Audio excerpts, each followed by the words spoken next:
Yo, what's going on, guys? It's your guy Rudy SKC, and welcome to a brand new video. So the Pistons lost a super important game for seeding today against the Magic, 121 to 113, and we got to talk about it, guys. So this was a game that had a playoff atmosphere from start to end, okay? From the first quarter, you could see the intensity that the Magic were coming with. The Magic, they're ranked as the fourth best defense in the NBA, and they really set the tone.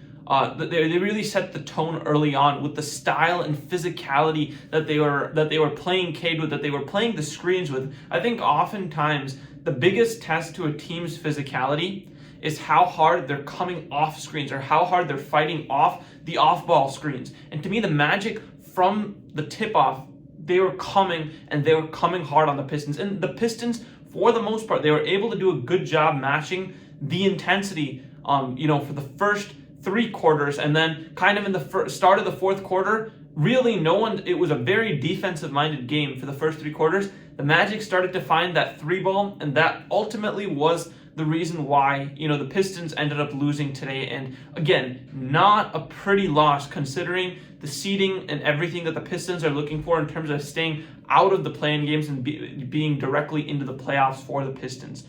To me, as a viewer today, this game was completely ruined by the referees. The amount of reviews, stoppages, technical fouls. I think I had this. There are 48 total fouls called, at least 5 technical foul calls. They ejected a coach. JB Bickerstaff got pissed with the referees on, some BS call that the referees made, and he went absolutely berserk. And because of that, they essentially ejected him out of the game in the fourth quarter. Just a terrible, terrible viewership product that the referees put out. And again, this is the type of game in my opinion, this game was a playoff level game that the referees officiated at a preseason level intensity. And to me, that was just ridiculous.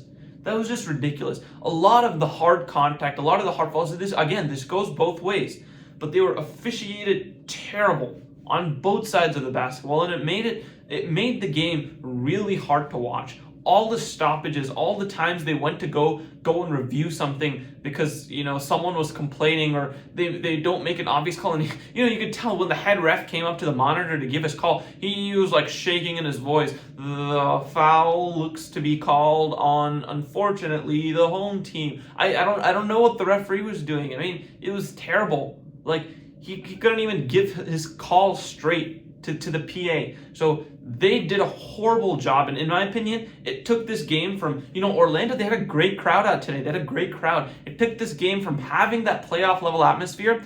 To me, at times, I during the stoppages of the game, I tuned into the Red Wings game, guys. Like, I was watching Red Wings Lightning in between the stoppages just because I couldn't handle the constant technical fouls, advertisement breaks, and all the phantom fouls, all the reviews, everything the referees were doing this game, I couldn't handle. So I had, Red Wings Lightning here. I had the Warriors Lakers on when it started, and I was trying to get all these together, and it was just a horrendous effort by the referees, and they turned what should have been a really good marquee game, battle for seeding in the Eastern Conference. Winner takes home the tiebreaker between these teams if they end up tying the record at the end of the year. And they took that and they threw it down the toilet and flushed it.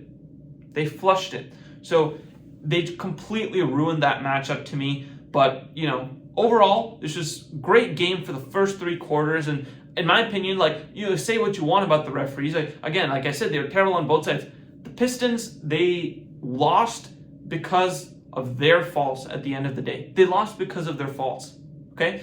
So at the end of three, this was a great game, but, through three quarters, in my opinion, Cade Cunningham, he was playing essentially his F-, game. This is maybe the Cade that we saw like last week against the Pacers or maybe against the Suns, where you're just not getting a single shot to fall. And yes, I agree, they were playing great defense on it, and I'm glad Cade is facing hard defense. Jalen Suggs today, great defense on Cade, and I love to see that. I love watching good defenders play, and Jalen Suggs is an amazing defender. He's an amazing defender. He was giving Cade some fits at times. He was being very sticky, coming off the ball screens. Any kind of shot Cade got at the rim, it was all highly contested.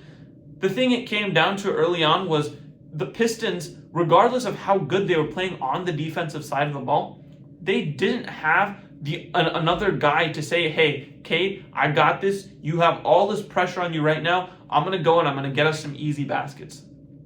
Malik Beasley, great shooter, okay? He can get you points in bunches.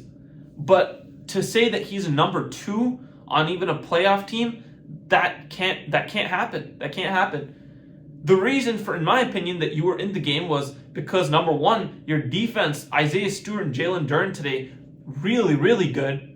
And also your wings, Asar Thompson and Ron Holland today, they were unbelievable in my opinion. They were all over the court. Asar on the offense, and I'm saying on the offensive side of the ball. Normally, you think about them on the defensive side of the ball, and yes, they played great defensive games today, right? They played great defensive games, but today their offense, that was keeping the Pistons. And I was very shocked to see Asar. Asar was extremely effective today getting to the basket, and you can kind of see that he's starting to improve on how he's handling his footing, when he's getting into the paint. He didn't slip as much today. You didn't see that. And he still had 4 turnovers. That's something to clean up. But Asar, this is part of the ascension we're talking about Asar getting to where he wants to get, at least by the end of the year. We know that his jump shot's not going to be here. But if he has some semblance of an offensive game, if he's able to push the tempo, get to the rim, that's what we want to see. He was able to do that today. And I think the bigger development for me, even more than that, is, guys, Ron Holland has been shooting, I don't know the exact numbers, but he has to be shooting at least 33, 34% from 3 over the last 6 or 7 games. I don't know what's clicked for him. But he's been effective. You at least have to respect the fact that he might shoot it. I'm not saying he's an elite shooter yet, but you have to respect that he's going to shoot. He had a step back 3 today, and he turned around and he's, talking dirty to the Magic bench.